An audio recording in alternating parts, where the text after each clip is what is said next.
Okay, so quick recap. This is the problem. We have an object at rest, starting at rest at a height of 100 meters, sliding down the slope. How long will it take to go all the way to the bottom of the slope over here without any frictions? Okay, so I've just made myself some space. I've shifted my general strategy, my universal three-step strategy of attacking anything with forces. All right, so let's give that a try. Draw the free body diagram of the object. All right, so this is should be the very easy part for you by now. Ask yourself what's touching it. Well, the only thing that's touching it is the slope. So it will provide a normal force this way. All right, and then what else is in contact with it? That's right, nothing. Okay, so you're done. You're done with the contact forces. And then now you ask yourself, what's not touching it, you're providing force? There's only one, is the weight, right? So there is a weight going all the way down here, right? So we'll use W like that. Okay, now, is there any, do I need to resolve any force? So you go, before you set up Newton's second law, ask yourself, do I need to resolve any force? Well, I need to, depends on what I mean by diagonal, right? Diagonally from an axis. So I need to define my axis. Now you have choices, right? What are your choices? You have choices of defining your XY like this, or maybe you can tilt it so that the XY, sort of the X is parallel to your slope and the Y is there. Both of them should give you the exact same time, okay? Both of you should give you the exact same time, but I will pick one and do that one. And encourage you to give it a shot, try the other one, try the other method. I'll do the one on the right, okay? And in fact, that is the wise choice. That is, why is it wise? Can you think of the reason? Why is that a better choice over this one? Which way is the object moving? The object's moving, it's gonna move down the slope, right? So I want to find time. So that tells me I need to solve the kinematics equation, which has sort of the Suvat variables, right? So I have the velocity, the acceleration, etc.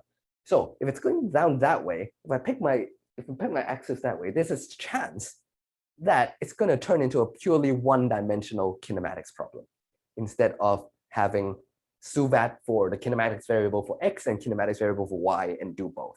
I might only need to just do one. If I do that, there's no way I need to do it. I can only use one-dimensional kinematics is because, right, if it's going down both in the X and Y direction, if I define it this way. So so it has to have an X component and Y component. In this way, the acceleration is just in the X direction, right? I might not even need to touch the Y component at all. If I do need to, it's pretty trivial because the object's not going to accelerate in the Y direction. It's not going to suddenly go down, slam into the slope, nor is it going to suddenly pop off the slope, right? So that seems like a sensible choice, and it in fact is. So we are going to use that one. However, if anyone chooses to use the other one, you should get the exact same time. You should not get anything different because your choice of axis should not affect how long that object goes to the ground, right? Physics is physics. It's going to take that long. It's going to take that long. It's independent if you tilt your head or not. Okay. All right. So we are going to tilt our heads and look at it that way. Now, which force? How's the normal force doing? Is it along any of the axes? In fact, it is, right? It looks like the one that's pointing diagonally, but it is in fact perpendicular to the slope, which is exactly along my y-axis of choice. So that is actually the one that is the easy one. That's fine. The weight is not, because the weight is now moving in slightly both in the X and Y direction, so we need to resolve it. So I usually just draw the free body diagram arrows with just like this as an arrow. And then when I resolve it like this, I draw it as a thicker arrow. It's not a universal choice, nor there's a convention of it, but I just, yeah, it works for me. So I call that WX because that's the one along there, and WY, and I make sure I sort of build a rectangle out of this, right? So that W is genuinely WX plus WY, right? It's this vector plus this vector, you will get this. So make sure you build your right angle triangles all that way. Now, you need to find one of these angles to resolve, right? To pick one of them and then write this in terms of sine and cosines of W. And I think I also need to give you the mass of the object. So let's say the mass, what do I have in here? Yeah, it really doesn't matter, does it? Right? That's part of what we recall. We're just going to call it m, right? So the problem didn't give us any mass. We also know from our physics knowledge that it does not really matter what the mass is. Yeah, but in our equations, because this is m, the equation for this is mg, so we might need to put it in the m temporarily. So we're just going to call it m. Let's make it even more obvious. I'm going to right on there. Okay. All right. Yeah. So to resolve the angles, resolve these forces, we need an angle to do that. So how do you translate this angle to here? Now, with a lot of, because I've done this problem 100 times, so I know if this angle is theta, the slope that it makes to the ground is theta, it's going to be this one. But you need to be able to convince yourself that. How do you do that? If that's theta, I have a video on that, so I won't go through in depth, but I'll illustrate it one more time. W goes straight down, so that makes it 90 degrees over here. If that's theta, this angle over here that it makes in between the W and WX within the slope is going to be 90 degrees minus theta. So this is going to be 90 degrees minus theta. But now you realize if this is 90 degrees minus theta, this is also 90 degrees minus theta.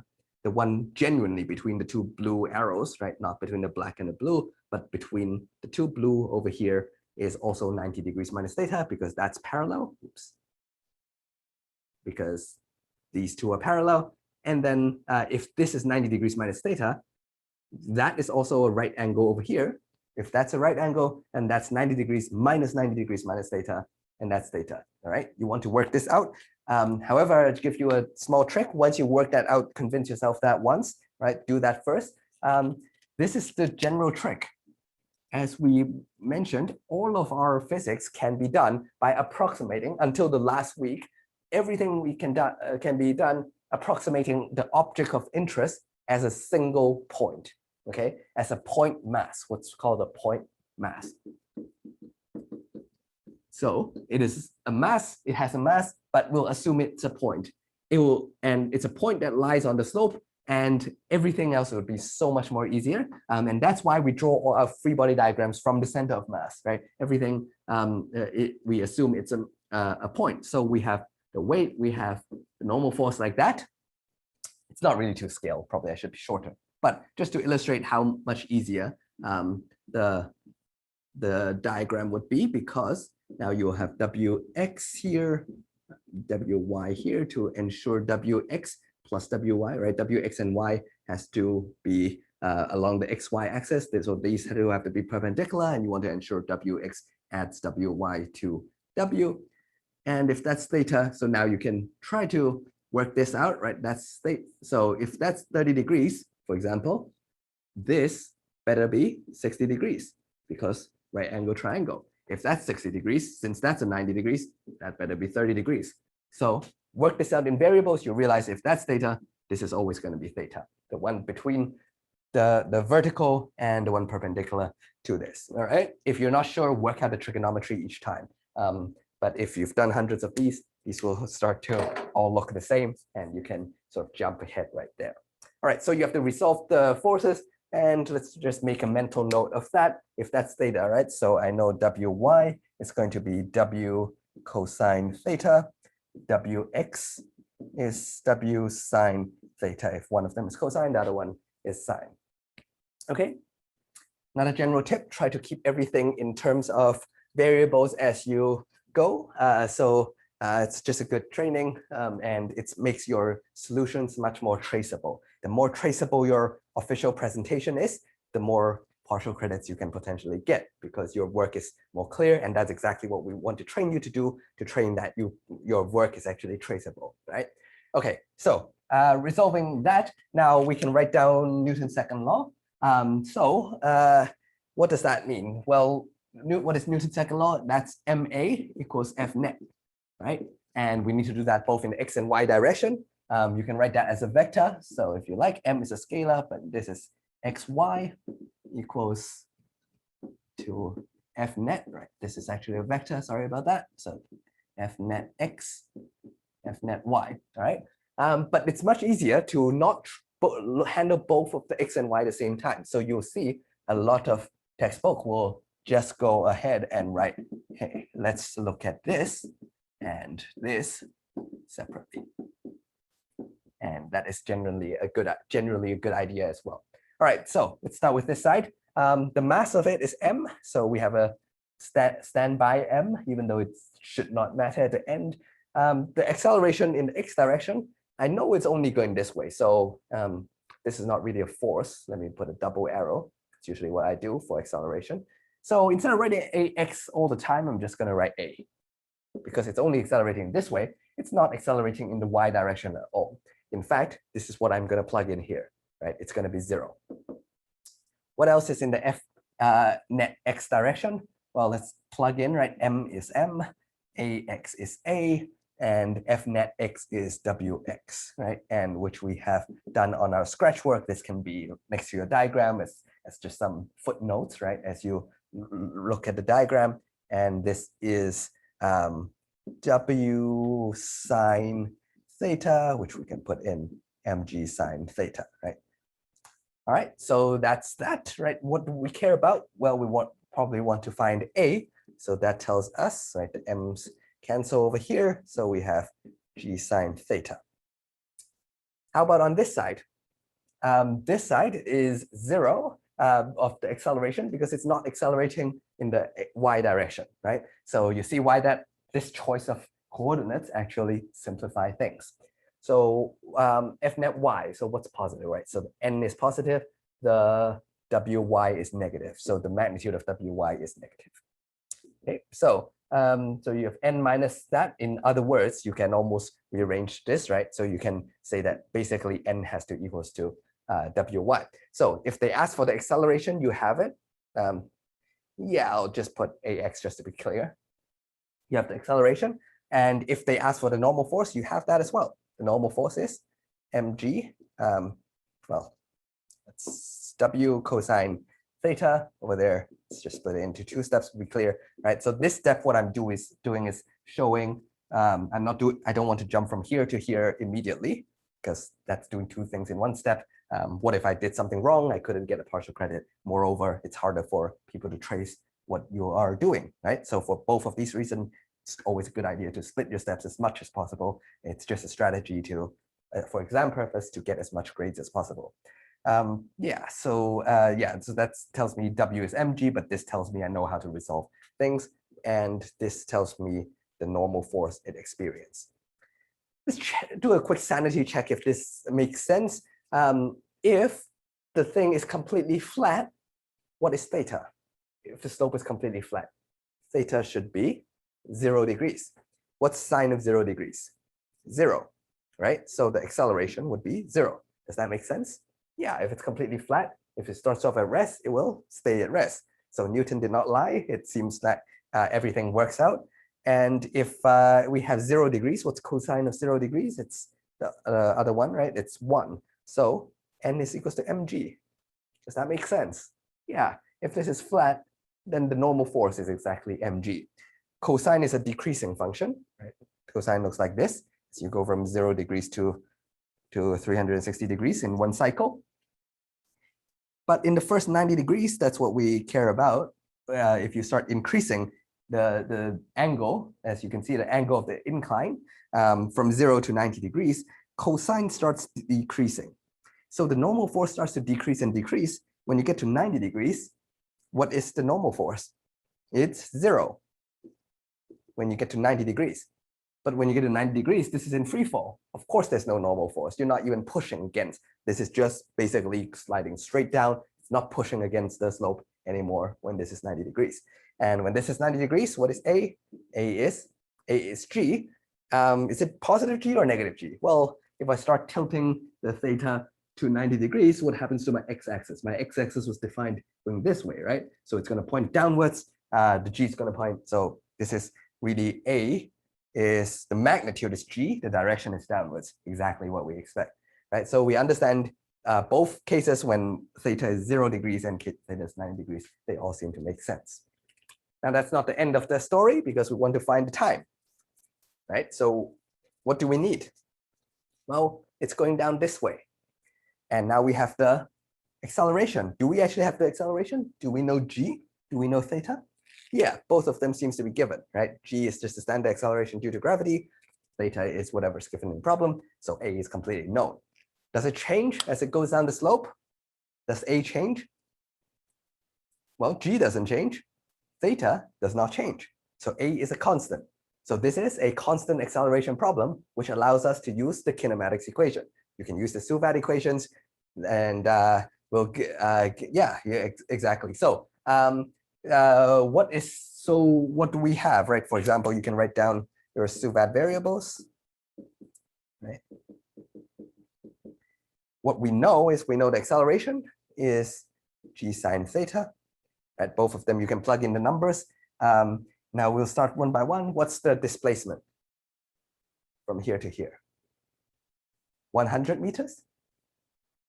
No, you should ask displacement in what? Displacement in x, because this was in the x direction, right? So I should put down x over here. So what is it? From here to here? No, because I've defined my x along the slope. So don't change your problem, right? If your ax is defined with x going this way, your sx, don't write sx as if your x is going this way. This is part of the same variables. Be consistent, right? Pick with one axis and stick with it. If you did the other, right, then you will have an ax that is with the other axis, and your sx, feel free to use the standard xy. But now we're going to use this slanted xy. Okay, so make sure you use the displacement is going from here to here. This is the x direction. This is our new favorite x direction, right? That's going to be slanted. All right, so what's the displacement?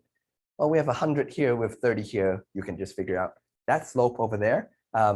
So you can figure out that distance. I'm not going to do everything for you. But this is something you can find with trigonometry. You know ux is 0, and vx, what's the final velocity when you get down there? I don't really care, nor do I know what it is. And this is what I want, right? So I want the equation with no v. So you can do that, pick an equation with no v, and go ahead and solve for the time. I'll let you leave that as an exercise. You can just to train yourself, right? In a proper exam, you'll use g is 9.81 just to train yourself. Just use it as 10 first. Remember, sine of 30 degrees is 1/2, etc. Just to make your calculator easier or whatever. And I think I got the time to be square root of 80 degrees, seconds. Okay, so that's the time it takes to go down. Someone can double check my work if I got it right or not. I just did it quickly there. And it's also, I'm using g equals to 10. In an exam, be careful, just make sure you write that in decimal place. I think that's around, 8.9 seconds. Yeah, I think. Yeah, so just write it in the right significant figures, etc. So now you see there's no new concepts everywhere. Everything is Newton's second law, resolving vectors you've done in the first week, combining that with Suvat, right? It's just putting everything together. And if you can get that, you know you have mastered the inclined plane. So let me ramp this up with a couple more examples to make this more exotic. Let's add friction. If you can handle the next couple of examples, you'll understand everything about forces, and you really know that you can predict the future, right? You know all we are given you. If you think back how powerful this is, I've given you the angle of incline, which you can measure with a protractor. I've given you how high it was at, right? Which you can measure with the arrow. So you can see the answer is independent on the mass. Everywhere is canceled out when I find out the time, and you can predict at what time it actually lands. So if you're on a skateboard with minimum friction, you know exactly what time you're here, right? If your friend is down here, you know exactly how much time he has to run out of the way before you collide into him, which is plenty of time, even if there's no friction. I think there's up to 9 seconds for him to run for his life, right? So you can make good predictions, and we'll look at some other examples on this.